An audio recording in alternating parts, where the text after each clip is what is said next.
All right, let's talk Qatar. You've seen the headlines, right? Gleaming skyscrapers piercing the desert sky, massive stadiums conjured out of thin air, and enough luxury to make a Kardashian blush. The international media, bless their cotton socks, they telling Qatar's story. It's a go-to narrative, tiny Gulf nation, swimming in gas money, suddenly a global player. But here's the thing, and I mean this with all the love of a dude who's seen way too many cable news packages. What if I told you most of what you've heard is, let's be generous, incomplete? Or maybe, just maybe, a little bit outdated? Like that flip phone you swore you'd never give up. Today, we're not just scratching the surface. We're going deep, getting the real story. Not from a teleprompter in New York, but from the people actually living it. Qatar's transformation has been so fast, it's like the country went through puberty, college, and a midlife crisis all in about 20 years. It's dizzying. 1 minute it's pearl diving and fishing, the next it's hosting the World Cup and launching Al Jazeera. This rapid change means narratives get stuck. Like that one song from 2012, you still can't get out of your head. The world forms an opinion, and then Qatar changes again. But the opinion? That stays put, collecting dust. We're here to hit refresh, to look beyond the easy takes and the pre-packaged narratives. We're talking about a country that's constantly reinventing itself, and if you blink, you might miss the latest plot twist. So, buckle up, because we're about to unpack a whole lot of weight. Really? So, who's telling this real story? Not just me, your friendly neighborhood truth teller. We're handing the mic over to the folks on the ground. We're talking to traditional Qatari families, the ones who've seen their grandparents' desert transform into a global hub. We're sitting down with expats, people from the Philippines, from Europe, from all over, who've built lives here for decades. Not just a 2-year contract. They've watched this country grow, brick by painstaking brick, policy by meticulous policy. We're getting perspectives from artists, from engineers, from teachers, from entrepreneurs. We're going into their homes, their workplaces, their communities, to uncover the reality that lives and breathes behind those glossy headlines and fiery opinion pieces. This is about lived experience, not just sound bites. Now, before the comment section explodes, let's be crystal clear. This isn't propaganda. We're not here to sell you a 5-star vacation package or a timeshare in a skyscraper. This isn't a puff piece, nor is it a hit job. Every country, and I mean country, from the US, of A to the Vatican, has its complexities, its challenges, its beautiful moments, and its oof, that's not great moments. Qatar is no exception. We're going to look at the things that are working, the progress that's been made, and yes, we're also going to acknowledge the areas where there are still very real issues to be addressed. Think of this as that one friend who tells you the truth, even when it's a little uncomfortable. Because nuance, folks, nuance is where the real story lives.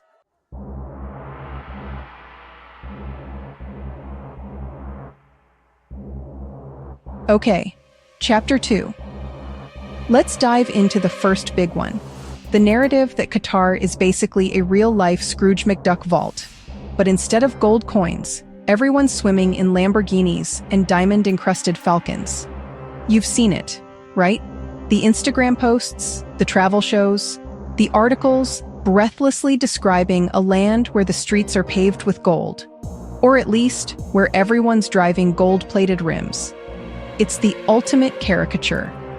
A tiny nation where the average citizen casually debates whether to take the Ferrari or the Bugatti to pick up some organic, ethically sourced camel milk.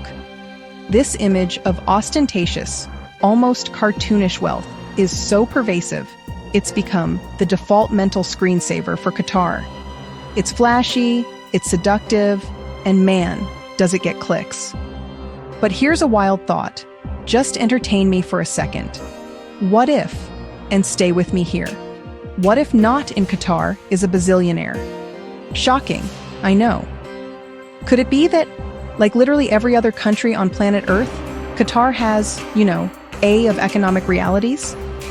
Is it possible that there are people who budget, who look for sales, who maybe even, dare I say it, drive a sensible Toyota, Corolla? The Lambo myth is powerful because it's simple.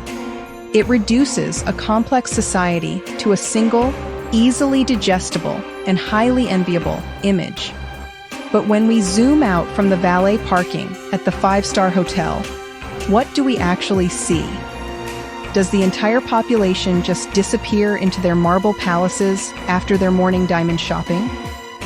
This narrative of universal, almost absurd opulence, it serves a purpose, doesn't it? It creates an other, a fantastical land of excess that's fascinating to observe from afar. It's the kind of story that makes for great reality TV, probably titled The Real Housewives of Doha Diamond District. But this hyper-focus on the ultra-rich, the 1%ers of the 1%, completely overshadows the everyday lives of the vast majority of people who call Qatar home. It's like judging all of America based on what you see in Beverly Hills or a Hamptons polo match. You'd miss the millions of people working regular jobs, living in regular neighborhoods, dealing with regular financial pressures. The glitz is there, no doubt, but is it the story? Or just the shiniest, most distracting chapter? So, in this chapter, we're putting that Lambo myth under the microscope. We're going to peel back the gold leaf and see what's underneath. We're going to venture beyond the luxury malls and the man-made islands to explore the neighborhoods where teachers, engineers, nurses, and small business owners actually live. We'll talk to people who can tell you the price of milk, not just the price of a new yacht. We're going to look at actual budgets, real expenses, and the financial realities of middle-class life in one of the wealthiest countries per capita in the world.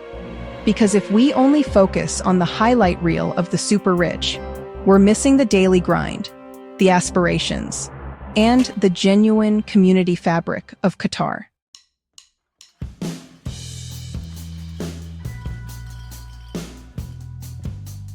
First up, let's meet a Filipino expat family. They've been in Qatar for over a decade. The dad's an engineer, the mom works in administration. They've got 2 kids in a good community school. Are they rolling in dough, lighting cigars with $100 bills? Not exactly. They're navigating life, paying rent, saving for their kids' future, enjoying their weekends at the public parks or community events. They chose Qatar for the opportunities, the safety, the chance to provide a better life for their children. For them, affordable isn't about buying a private jet. It's about good schools, decent healthcare, and being able to save a portion of their income while living comfortably. Their story is one of hard work and careful planning. A narrative that gets lost when all you hear about are the mega yachts. We came here for the opportunities, for the safety. It's not about luxury. It's about providing a good life for our children. We work hard, we plan, and we save. It's not always easy, but it's worth it. Then there's Ahmed, a Qatari national, born and bred.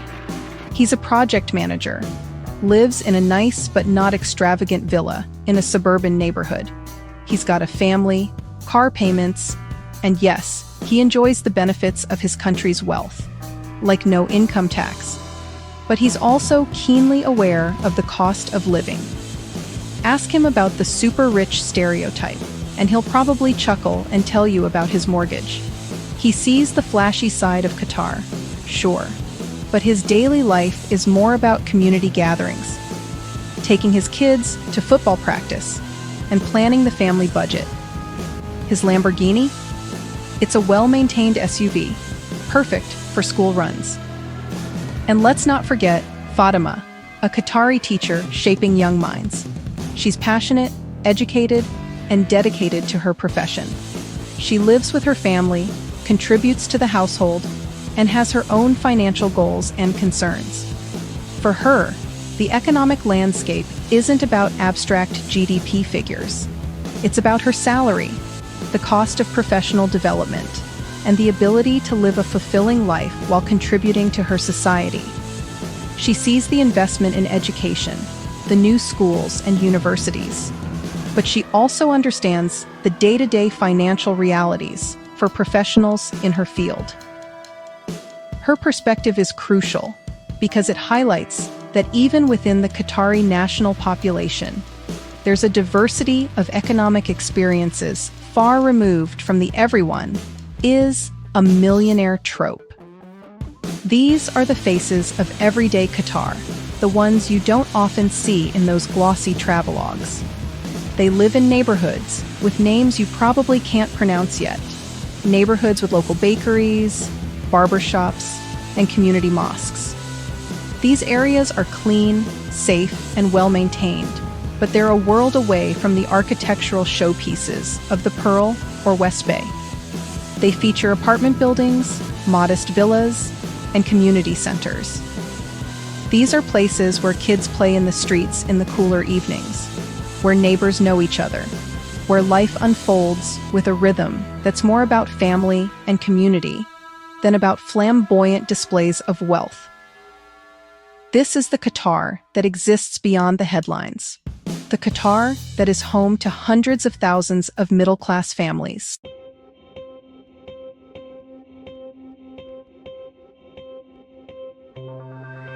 All right, enough anecdotes, you say? You want cold, hard data? You got it, fam. It's time for the Patriot Act Budget Breakdown, Qatar Edition. We're not pulling numbers out of thin air. We're looking at average incomes for various professions, both Qatari and expat, in that broad middle income bracket. And then we're stacking that up against the typical monthly expenses: housing, groceries, transportation, and no, not just helicopter commutes, education for the kids, a bit of leisure. Because even in Qatar, people need to, eat and live. We're aiming for a realistic snapshot, not an economist's PhD thesis, but something that gives you a real feel for the cost of day-to-day life. Let's talk housing, because that's usually the biggest slice of anyone's budget pie. Is it all sprawling palaces with gold-plated faucets? Surprise. No. While luxury villas and high-end apartments in places like the Pearl command eye-watering rents, there's a whole spectrum of other options. Decent 2- or 3-bedroom apartments for families in less central but still very livable neighborhoods can range from, say, 6,000 to 10,000 Qatari Reals a month. That's roughly 1,600 to 2,700 USD. Not cheap, especially compared to some places, but certainly not billionaire-only territory. And it's often on par with, or even less than, rents in other major global cities, like London, New York, or Singapore, especially when you factor in the lack of income tax. Then you've got your other essentials. Groceries, you can shop at hypermarkets like Carrefour or Lulu, where prices for everyday items are pretty standard, comparable to many Western countries. Sure, imported artisanal cheeses from a French village will cost you, but your basic chicken, rice, and vegetables. Manageable. Transportation. While the Doha metro is new and expanding, car ownership is common. Petrol is, unsurprisingly, relatively cheap. So, running a regular family sedan isn't going to break the bank. Utilities like water and electricity are often subsidized, keeping those costs down. Education can be a big one, especially for expats choosing private international schools, and those fees can be hefty, definitely a major factor in any family's budget. So, what's the bottom line after our mini fiscal deep dive? While Qatar is undeniably a wealthy nation, and yes, there's a visible and significant segment of super-rich individuals. The narrative that it's exclusively a playground for millionaires just doesn't hold water. A substantial portion of the population, both Qatari and expatriate, lives a life that could be described as comfortably middle class.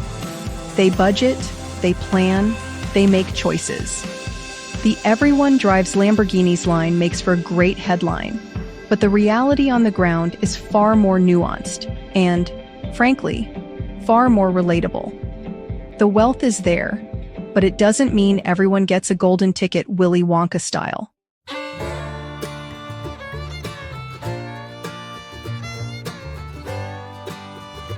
All right, next up on the things people say about Qatar list. There's no real culture there. It's all new, all artificial, just a bunch of shiny buildings built with oil and gas money. You hear this one a lot. The implication is that Qatari culture is like that knockoff designer bag you bought on vacation. Looks flashy from a distance, but up close, it's all synthetic and probably made in a factory last Tuesday. The idea is that before they struck it rich, Qatar was just sand, and now, anything cultural has been imported, shrink-wrapped, and put on display like a museum exhibit, funded by a very generous, very new money benefactor. It's the Disneyland in the desert critique, suggesting a lack of organic, deep-rooted heritage. But let's pause for a second and ask, what does authentic culture even mean? Especially in a world that's more interconnected than ever, and in a nation that has experienced such breakneck development. Is culture supposed to be frozen in amber, perfectly preserved and unchanging, like your grandma's prize-winning pickle recipe? Or is it a living, breathing thing that evolves, adapts, and incorporates new influences, while still holding on to its core? To dismiss a nation's culture as artificial simply because it's also embracing modernity feels a bit, well, condescending. It's like telling a teenager their taste in music isn't real because it wasn't played on a lute in the 16th century. Things change, people. Now, nobody's denying the sheer newness of much of Qatar's visible landscape. Doha's skyline didn't just magically appear. It was willed into existence by ambition, investment, and a whole lot of concrete and steel over the last few decades.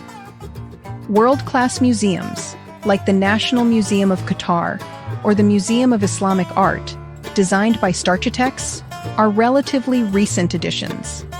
These are undeniably impressive, state-of-the-art institutions. But does the fact that they are new automatically render the culture they showcase, or the culture they are trying to foster, as inauthentic or merely borrowed? Is a newly built concert hall incapable of hosting a profoundly moving performance of ancient poetry just because the seats are plush and the acoustics are perfect? The truth is, culture isn't just about the age of your buildings or how dusty your artifacts are. It's about shared values, traditions, language, art, music, storytelling, food, social customs, the very fabric of how a society sees itself and interacts with the world. To say Qatar has no culture is to ignore the centuries of Bedouin heritage, the legacy of pearl diving, the rich oral traditions, the deep importance of family and hospitality that existed long before the first LNG tanker set sail. So, in this chapter, we're going to dig beneath the shimmering surface of new money to explore the often unseen but deeply resonant cultural roots and their modern expressions. We're looking for the heartbeat, not just the facade.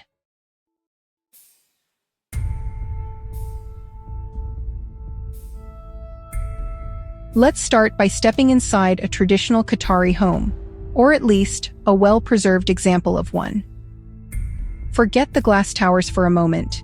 Picture courtyards designed for airflow in the desert heat, thick walls providing insulation, and the majlis, the central receiving room that's the heart of Qatari hospitality. This architecture wasn't just about aesthetics. It was a practical response to the environment and a reflection of social structures, of how families lived and interacted. These homes tell a story of a life deeply connected to the rhythms of the desert and the sea, a far cry from the air-conditioned gleam of modern Doha, yet an essential part of its DNA. It's a tangible link to a past that informs the present, even if it's not always visible from the highway. Now, imagine sitting in such a majlis with an elderly Qatari man, someone who remembers Doha when it was a small fishing village, before the oil and gas boom transformed everything. His memories are a living archive. I can tell you stories of pearl diving expeditions that lasted months, of the hardships and the camaraderie, of a time when the community's survival depended on the sea and the sparse desert resources. For me, culture isn't an abstract concept. It's woven into the fabric of those memories, the traditions I grew up with, the values of generosity, resilience, and faith. He's seen unimaginable change, yet he can point to the threads of continuity, the cultural bedrock that still anchors Qatari identity amidst the swirling currents of globalization. And it's not just memories, it's living skills, too. Think about traditional crafts. Sadu weaving, with its intricate geometric patterns created by Bedouin women, originally used to make tents and camel bags. Today, it's a cherished art form, its designs appearing in modern fashion and decor, a vibrant link to a nomadic past. Or, consider the art of Arabic calligraphy, a revered skill that turns words from the Quran or poetry into breathtaking visual compositions. Boat builders still craft traditional dhows, perhaps not for pearl diving anymore, but for racing and tourism, keeping ancient shipbuilding techniques alive. These crafts aren't just museum pieces. They are practiced, taught, and adapted, carrying the fingerprint of Qatari heritage into the 21st century. Beyond the tangible, there's the immense power of oral traditions. For centuries, poetry, Nabati poetry in particular, has been a vital form of expression in the Arabian Peninsula, including Qatar. It's a way of recording history, debating social issues, celebrating achievements, and expressing deep emotions. Storytelling was how wisdom and values were passed down through generations. Traditional music, with its unique rhythms and melodies, often accompanied these poems and stories, played on instruments like the oud or the rebab. These art forms, deeply rooted in the Arabic language and the desert environment, are the soul music of the region, resonating with a history that speaks of resilience, honor, and a profound connection to the land.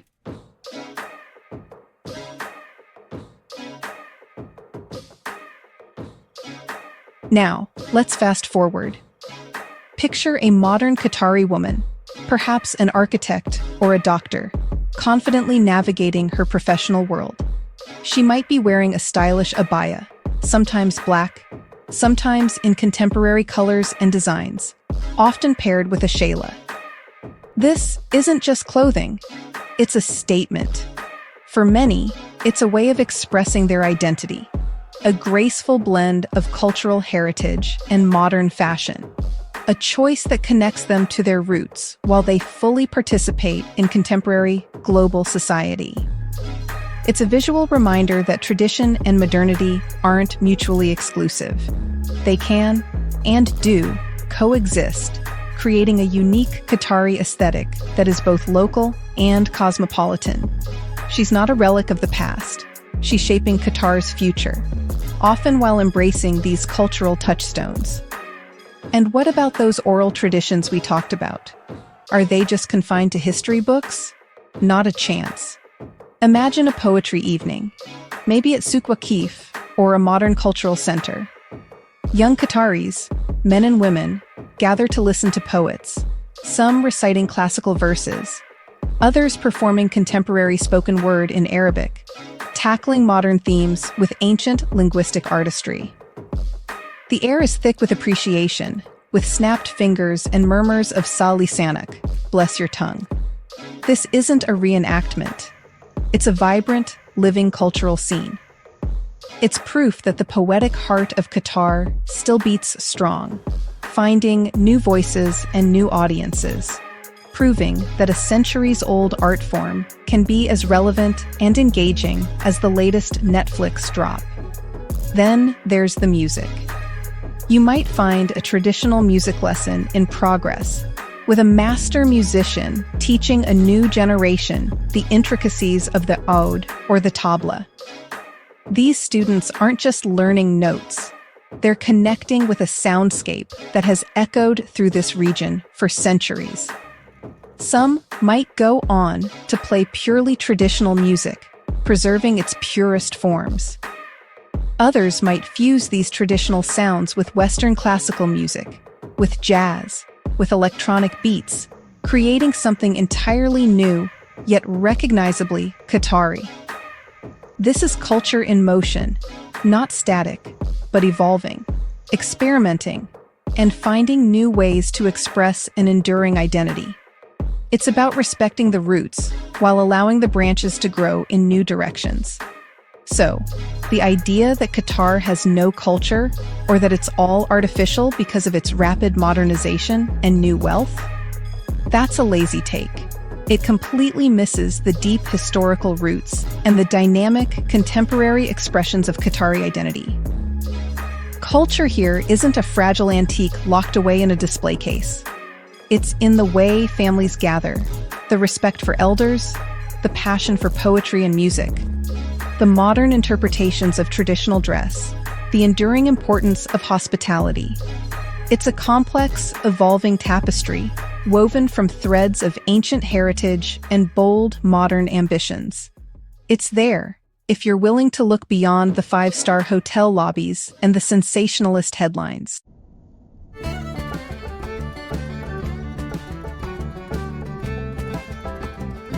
Not so fast. Internet. All right, let's dive into one of the spiciest, most clickbaity takes on Qatar, shall we? Chapter 3. Women have no rights. You've seen the headlines, right? Probably sandwiched between a story about a cat playing a tiny piano and an exposé on whether artisanal toast is a CIA psyop. The narrative is pretty clear. Qatari women are supposedly locked away, voiceless, decisionless, probably communicating exclusively through elaborately coded embroidery. It's a story as old as, well, lazy Orientalist tropes. They can't drive, can't work, can't even choose their own Netflix profile icon without a council of male elders. It's the kind of narrative that gets a lot of knowing nods in certain comment sections. You know the ones. But then, hold up, you actually in Doha, and you step out of the airport, and you're like, wait a minute, did my GPS accidentally reroute me from the fictional land of Oppressiana to a functioning modern metropolis? Because what you see on the ground, what your actual eyeballs are processing, is a little different. You see women behind the wheels of Land Cruisers, women in business attire, striding into towering skyscrapers, women leading conversations in cafes, women shopping, women existing, visibly, audibly, undeniably. It's almost like reality has this pesky habit of being more complex than a viral tweet. It's wild, I know. Now look, is everything perfect? Is Qatar a utopian paradise where gender equality has been completely solved and everyone holds hands singing Kumbaya around a sustainably sourced bonfire? Of course not. And anyone telling you that is selling you something. Probably a timeshare on that bonfire. There are cultural nuances, there are ongoing discussions, and yes, systems like male guardianship exist, and they are complex, sometimes frustratingly so, with real implications for women's autonomy in certain aspects of life, like travel for some, or marriage. It's not a simple yes or no situation, it's more of a, it's complicated, and here are 17 academic papers you need to read to even begin to understand it. But the narrative that paints Qatari women as universally silent, universally oppressed, universally lacking in any agency. That's where we gotta pump the brakes. That's where the headlines and the reality start looking like two completely different movies. One, a gritty black and white melodrama. The other, a vibrant, evolving, and frankly, far more interesting story. We're here to look at that second movie, the one that doesn't always make the trending topics, but is happening every single day. We're talking about a generation of women who are not just passively accepting their roles, but actively shaping them, pushing boundaries, and building futures. So buckle up, because this chapter is about them.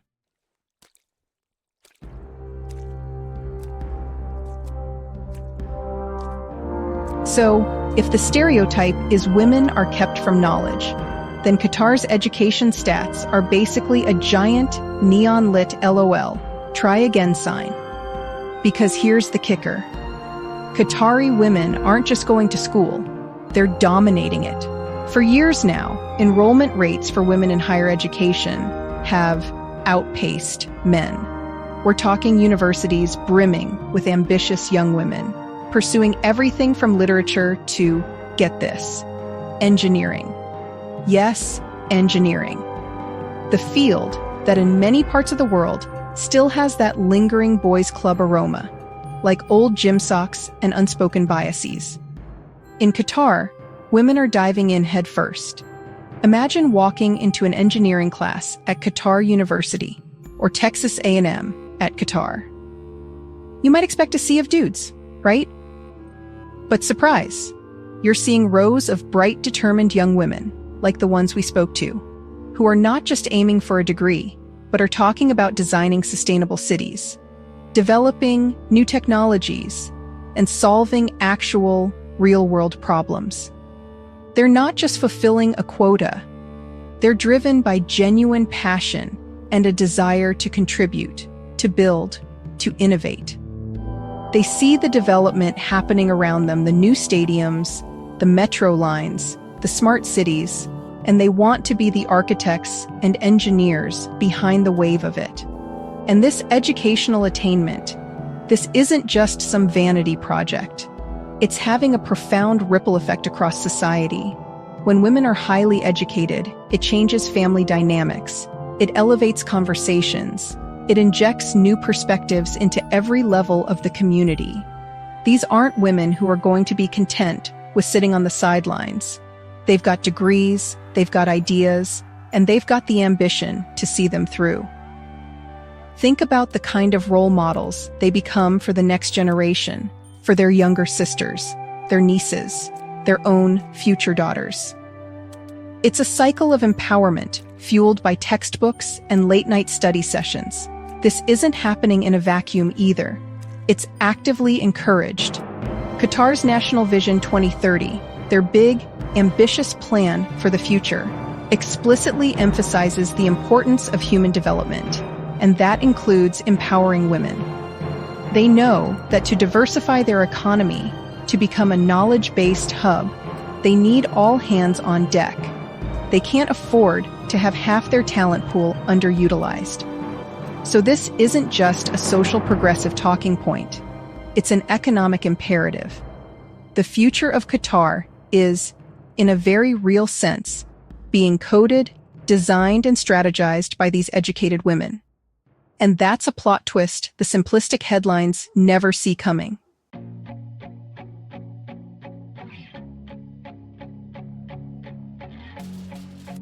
Okay, so they're educated, they're ambitious. But does that translate into actual careers? Or is it like getting a PhD in astrophysics, and then your dad says, "That's nice, dear. Now who are you marrying?" Well, let's talk about women like me, a Qatari businesswoman who isn't just the workforce. I'm helping to it, navigating cultural expectations, excelling in my field, and proving that a hijab and a CEO title are not mutually exclusive. She's part of a growing wave of Qatari women stepping into significant professional roles, from medicine and law to finance and entrepreneurship, making their mark in boardrooms and beyond. And it's not just the high flyers in corner offices, though they are incredibly important symbols of what's possible. We're seeing women in a whole spectrum of roles. Think about the female sports coach we interviewed, inspiring young athletes, breaking down stereotypes about women in sports with every whistle blow and every training session. Think about the working mothers, skillfully balancing careers and family, supported by an increasing number of workplace accommodations and modern daycare facilities. These are the everyday realities that paint a picture far richer and more nuanced than the no-rights caricature. These women are visible, they are contributing, and their economic impact is undeniable. Now, for those of you who love data, and I know you're out there, you beautiful nerds, let's look at the numbers. Female workforce participation in Qatar has seen a significant upward trend over the past couple of decades. The statistics show a steady increase in women entering and staying in the job market. Is it at Nordic levels yet? No. Are there still sectors where women are underrepresented? Absolutely. But the direction of travel is clear and it's pointing upwards. This isn't just about a few token individuals. It's a systemic shift, a societal evolution that's gaining momentum year after year, driven by education, aspiration, and policy. So, when you hear those blanket statements about women in Qatar having no rights, remember these stories? Remember these faces? Remember the stats? The reality is that Qatari women are navigating a space of tradition and rapid modernization, carving out new paths, challenging old norms, and increasingly defining their own futures. It's a complex, evolving story, not a simple, static headline. And while the journey towards full equality and empowerment is ongoing everywhere in the world, to ignore the incredible strides and the vibrant agency of Qatari women today is to miss the real story. The one that's actually happening on the ground, beyond the clickbait.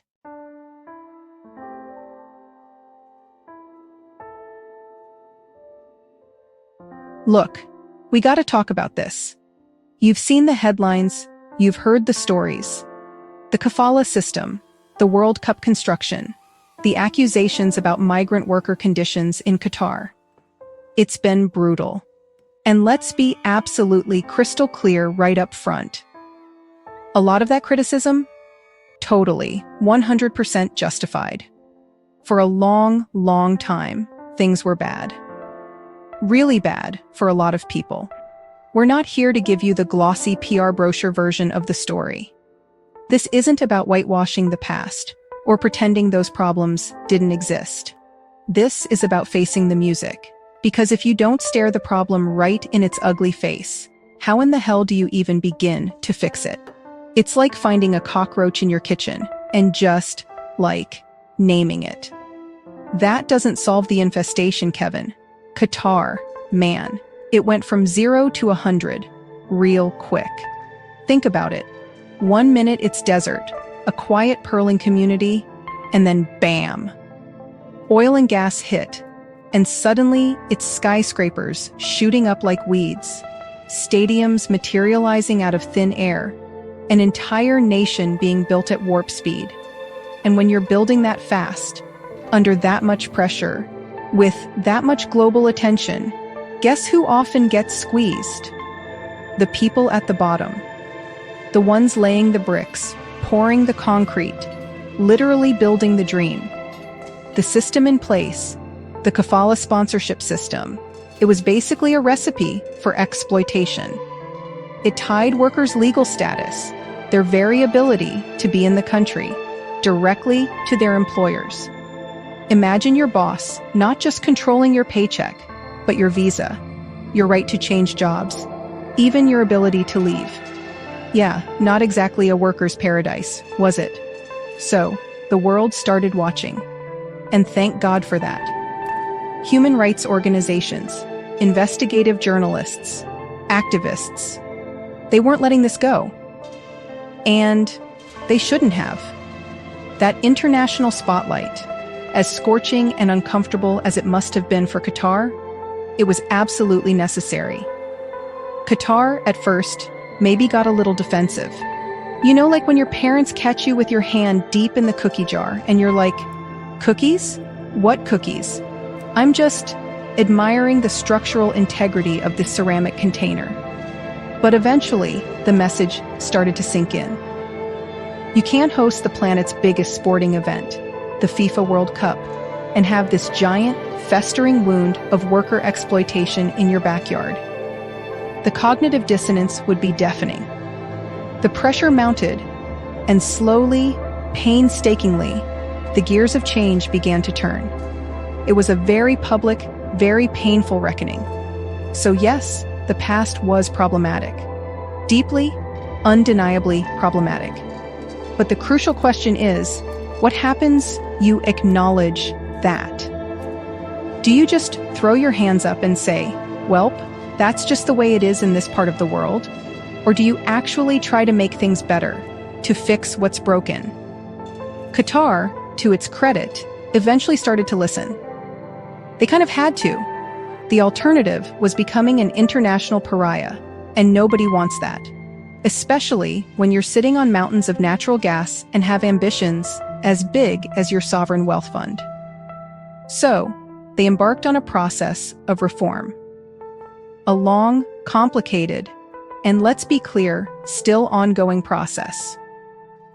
This isn't a mission accomplished banner we're unfurling here, folks. This is a progress report. And like all progress, it's messy.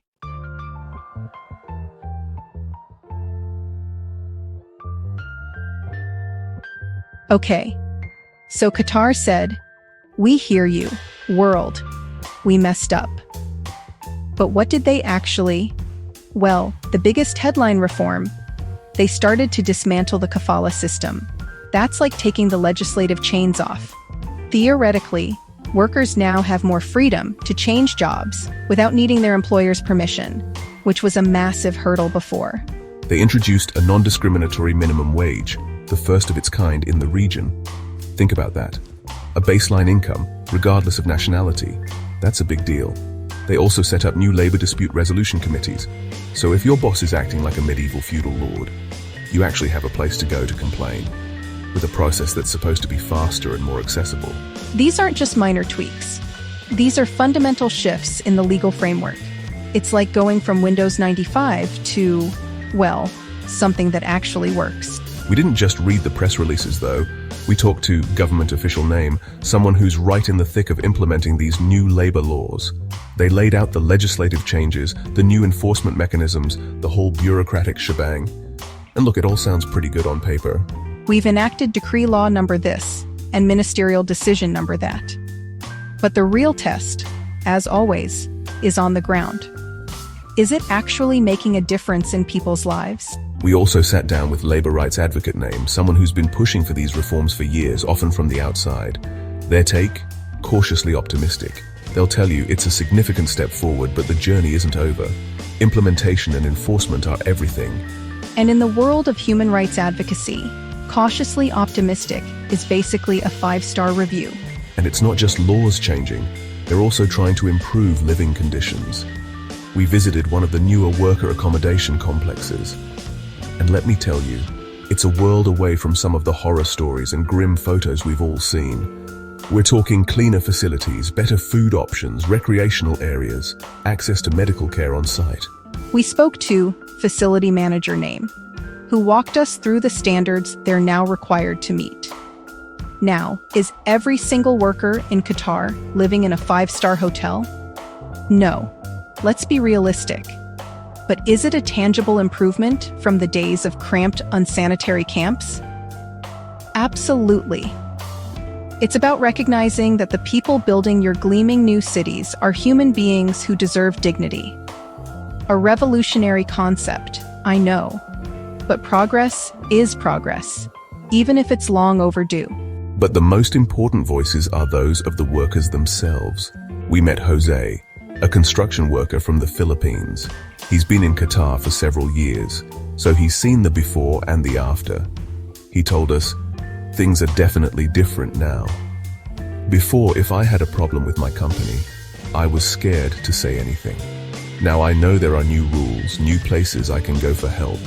My salary is a bit better, I can send more money home to my family, and I feel a little more secure. He's not saying it's perfect. The work is still incredibly hard. The hours are long. But he sees a tangible difference in his life and in the atmosphere on the work site. And his story, and stories like his, are the real litmus test for whether these reforms are just ink on paper or actual, meaningful change.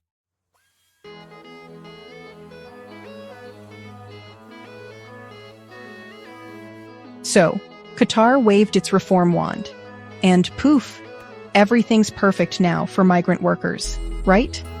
Not so fast, my friend. Not by a long shot. Changing laws is one thing. Changing a deeply entrenched culture of doing business, changing mindsets, that takes a hell of a lot longer. And the biggest challenge, the multi-billion real question, is enforcement. You can have the most beautifully written, progressive labor laws in the world, but if they're not robustly, consistently, and transparently enforced, they're just fancy decorations. There are still companies out there trying to cut corners, trying to get away with the old ways. There are still workers who don't fully know their new rights, or who are still afraid to speak up for fear of retaliation, even if those fears are less justified now. The system isn't foolproof. It's like having a really great recipe for a cake. But if you don't actually follow the instructions properly, or if your oven is broken, you're still going to end up with a culinary disaster. We talked to David, a British engineer who's been working on major infrastructure projects in Qatar for over 15 years.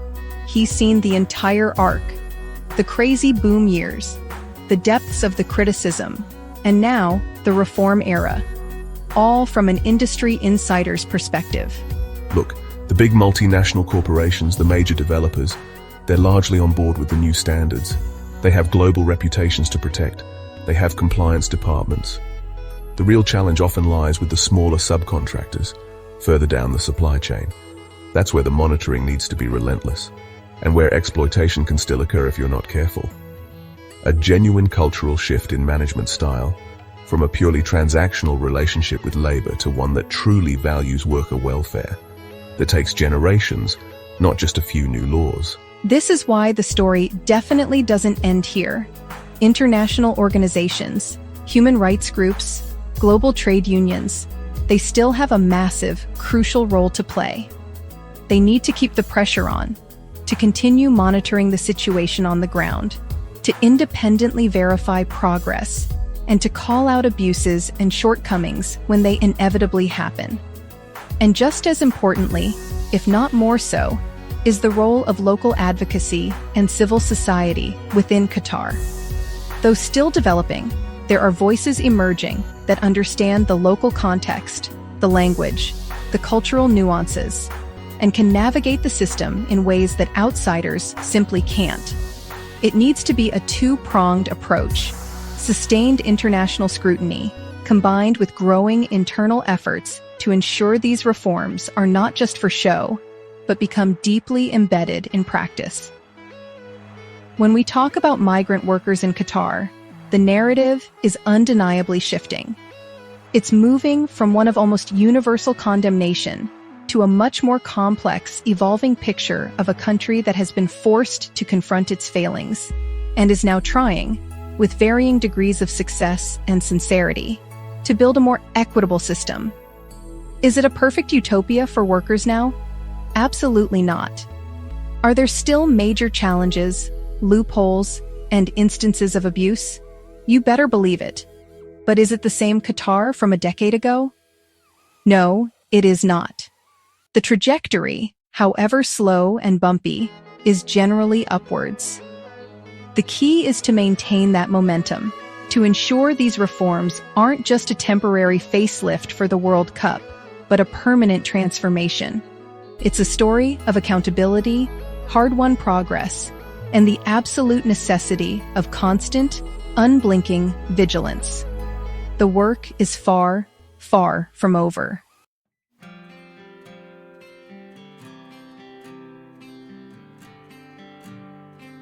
All right, let's pivot from human rights to, well, planetary rights. Let's talk about the big, smoky, gas-guzzling elephant in the desert. Qatar's environmental record. You've probably seen the stats, the headlines that make your reusable tote bag weep. Highest per capita carbon emissions in the world. Air-conditioned outdoor stadiums.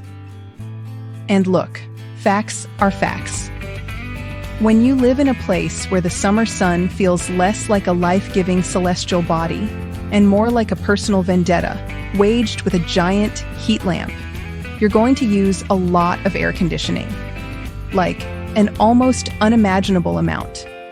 And when your primary source of fresh water is the salty sea, those massive desalination plants, they guzzle energy like it's an all-you-can-drink Red Bull buffet. Plus, let's not forget the giant trillion-dollar foundation of the entire Qatari economy: oil and natural gas. So yeah, the starting line for their environmental marathon isn't exactly Greta Thunberg's backyard. It's more like Mad Max's summer vacation spot. It's a classic, almost Shakespearean paradox, isn't it? How does a nation whose immense wealth is derived directly from exporting fossil fuels genuinely commit to going green and tackling climate change? It's like asking a casino to lead a campaign against gambling addiction. It sounds deeply counterintuitive, if not outright hypocritical.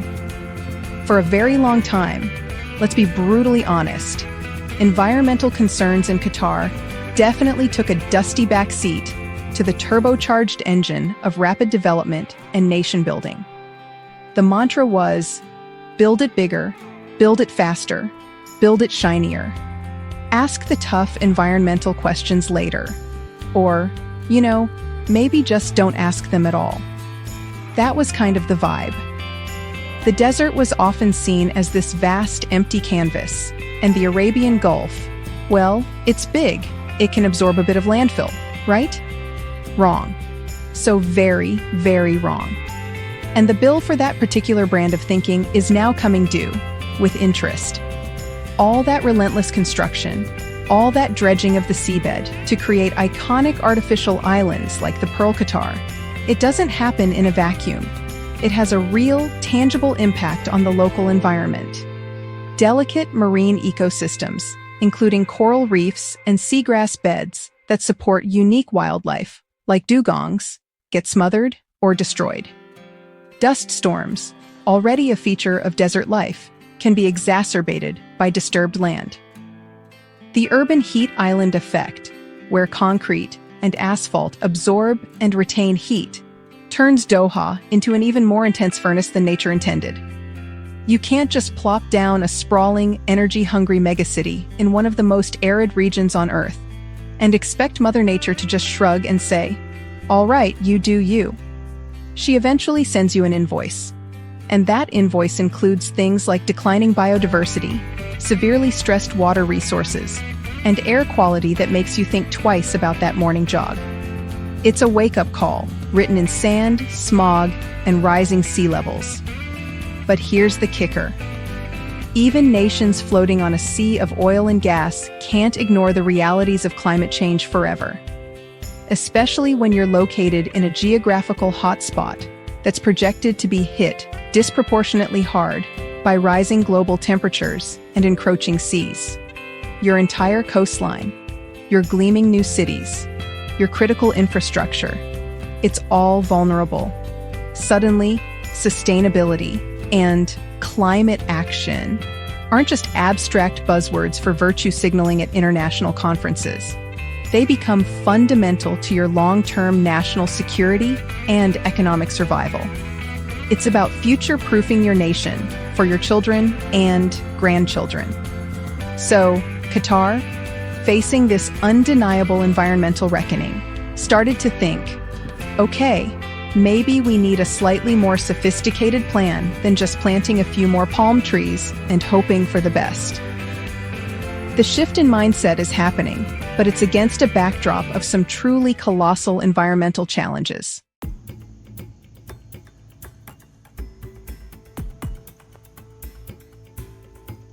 So, Qatar, realizing it couldn't just air condition its way out of climate change, put on its thinking thobe, and came up with something called the Qatar National Vision 2030. Sounds grand, right? Like a superhero origin story for a country. But a core part of this multi-decade plan, one of its 4 main pillars, is specifically dedicated to environmental development. This isn't just fluffy language in a glossy brochure. It's intended to be a strategic roadmap.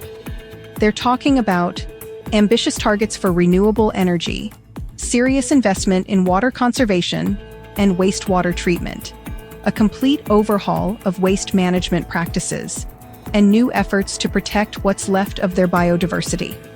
It's a tall order, especially for a country that, let's be frank, got very, very comfortable with a lifestyle powered by cheap and abundant fossil fuels. It's like a guy who's only ever eaten at all-you-can-eat buffets suddenly deciding to become a minimalist raw food vegan. Big adjustment. But the ambition, at least on paper, is there. We didn't just take their word for it. We went to see some of these green shoots in the desert for ourselves. First stop, a massive, sprawling solar energy farm, Al Qarsa. Imagine, rows upon rows of gleaming photovoltaic panels, stretching as far as the eye can see, silently soaking up that relentless Qatari sun. We met Sarah, a whip-smart Qatari environmental engineer working on the project. Her passion was infectious. She told us, "This is the future for Qatar. We have arguably the best solar resource in the world, and we are now seriously committed to harnessing it. Our goal is to significantly increase the share of renewables in our national energy mix, reducing our reliance on natural gas for power generation." It's a start. A big, shiny, technologically advanced, sun-powered start. And honestly, it looks pretty damn cool, like a scene from a utopian sci-fi movie filmed on location. Then there's the issue of water. In a desert nation, water isn't just a resource, it's life itself. And historically, Qatar has been a world champion in, well, consuming a lot of it per capita, thanks to desalination. But that tide is slowly turning. We visited a cutting-edge water conservation research facility and talked to an expert about the new generation of desalination technologies that are significantly less energy-intensive. They're also pushing major public awareness campaigns to encourage people to reduce domestic water consumption, shorter showers, fixing leaks, that sort of thing. And crucially, they're massively scaling up the use of treated sewage effluent, yes, recycled wastewater, for things like irrigating public parks, green spaces, and agricultural projects. It's not the most glamorous topic, talking about treated toilet water, but in a place where every drop counts, it's absolutely essential. And what about all the mountains of trash generated by this hyper-consumerist society? We met a manager at a surprisingly sophisticated waste management and recycling center. They're moving away from the old model of just trucking everything to a giant hole in the desert. Now they're sorting, recycling, composting organic waste, and even exploring waste-to-energy plants that can convert non-recyclable trash into electricity. He told us, "We're aiming for a circular economy approach." It's a monumental challenge given the prevailing consumption patterns and the transient nature of a large part of the population. But we are investing heavily in the necessary technology and in public education programs. From community recycling drives to pilot programs for separating waste at source, the effort to change habits is visible. It's a long journey from out of sight, out of mind, but they're on the road.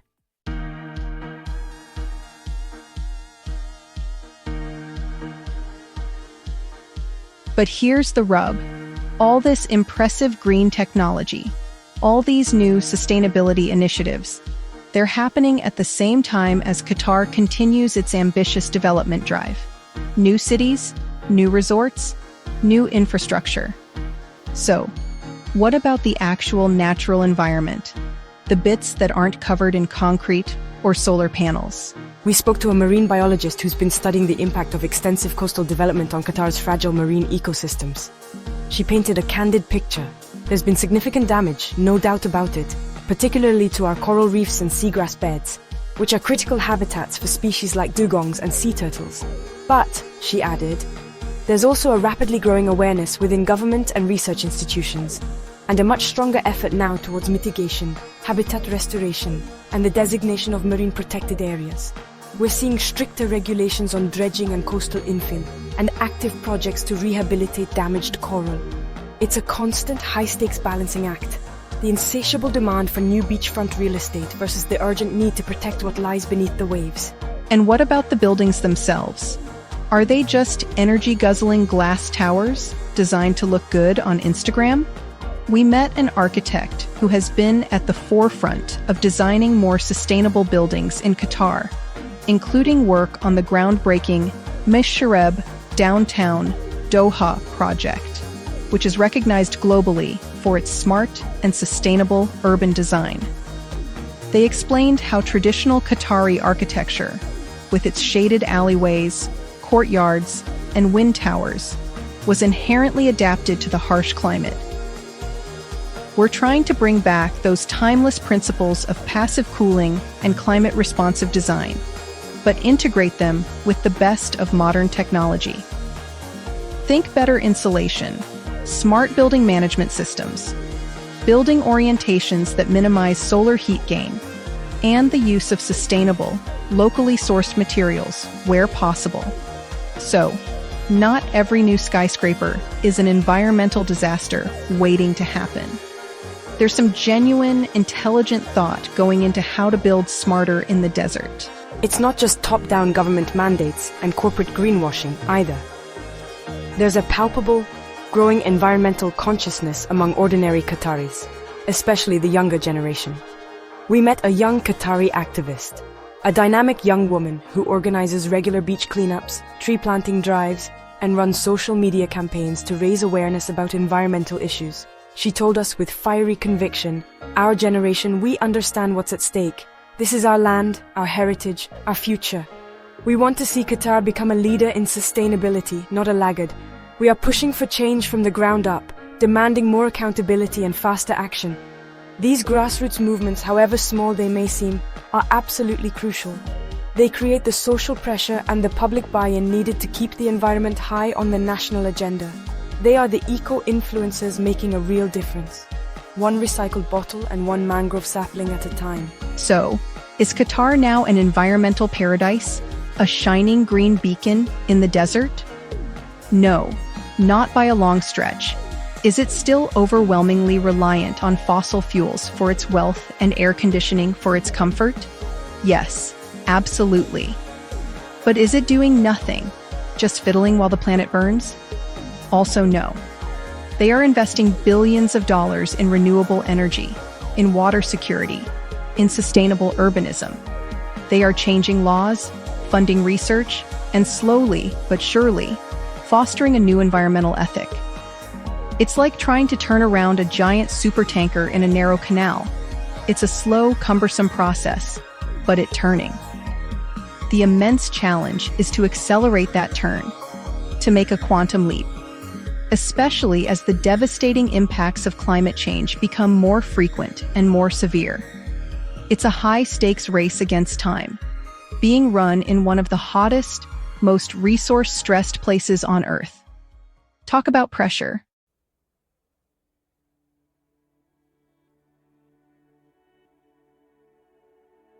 So, after all that, the deep dives, the interviews, the graphics that hopefully didn't give you a headache, what's the real Qatar? What's the takeaway? Look, let's be completely honest and keep it 100. Some of the media coverage, some of those sharply critical headlines you've seen over the years, they're not entirely pulled out of thin air. They're significant economic inequality. The chasm between the lifestyles of the ultra-rich and the everyday working person can feel miles wide. The challenges of such mind-bogglingly rapid development, the strain on infrastructure, the societal growing pains, the sheer pace of change, those are undeniably real. And the climate concerns, in a nation that's both a major fossil fuel exporter and sits in one of the world's hottest and most water-scarce regions? Absolutely. That's a massive, blinking red light on the dashboard. the intricate dance of cultural adaptation, of figuring out how to be a truly globalized, hyper-modern hub while fiercely protecting and cherishing ancient traditions. That's a high-wire act they perform every single day. We're not here to sell you a flawless, airbrushed fantasy. But here's the crucial counterpoint. Qatar isn't a simple, one-dimensional caricature. It's not just a highlight reel of Lamborghinis and labor abuses, or soulless, gleaming skyscrapers and systematically suppressed women. That's the lazy, clickbait version of a far more complex story. The reality, as we've tried to unpack and explore, is infinitely more nuanced, more textured, more human. They're not out here claiming to be perfect or to have solved all their problems. Far from it. But what we consistently saw, and what we heard from a diverse range of people actually living and working there, is a genuine, often earnest, effort to build something truly special, something quite unique in the modern world. A progressive, forward-looking Arab state that is deeply, passionately connected to its cultural and religious traditions, but is also looking firmly and ambitiously towards the future. It's a grand experiment, a high-stakes, high-speed, high-visibility experiment, playing out in real time on the global stage. And experiments, by their very nature, involve a lot of trial, a lot of error, and hopefully, a lot of learning. And the challenges that lie ahead for Qatar? Man, they are immense. Make no mistake. How do you successfully maintain and nurture that unique Qatari cultural identity when your capital city, Doha, is one of the most diverse, cosmopolitan, and globalized spots on the entire planet? A veritable melting pot of hundreds of nationalities, languages, and traditions. How do you ensure genuine, long-term environmental sustainability when your historical wealth, your current economic engine, and much of your modern lifestyle are so inextricably intertwined with hydrocarbons?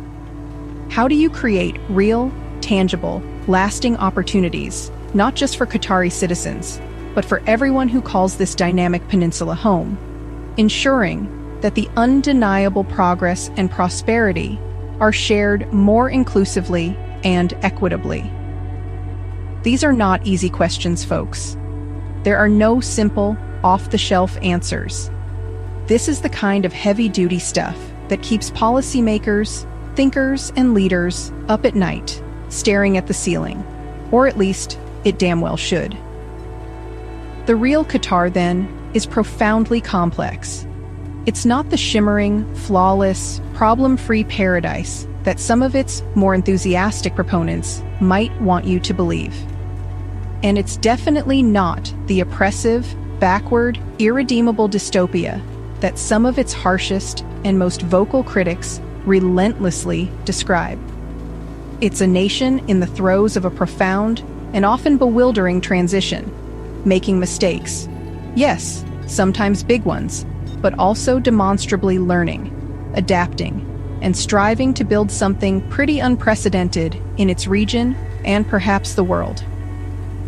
Like any nation, any ambitious project, any individual human being trying to improve and grow, perhaps it's most fair and most constructive to judge Qatar not just by its current position on the map, or by its past stumbles, but by its clear direction of travel, by the trajectory of its efforts. And honestly, the very best way to truly understand it. Don't just take our word for it, or anyone else's. If you get the chance, come see it for yourself. Talk to people. All sorts of people. Ask the tough questions. Listen to their answers. Form your own opinions. That's the realest, most authentic take you're ever gonna get.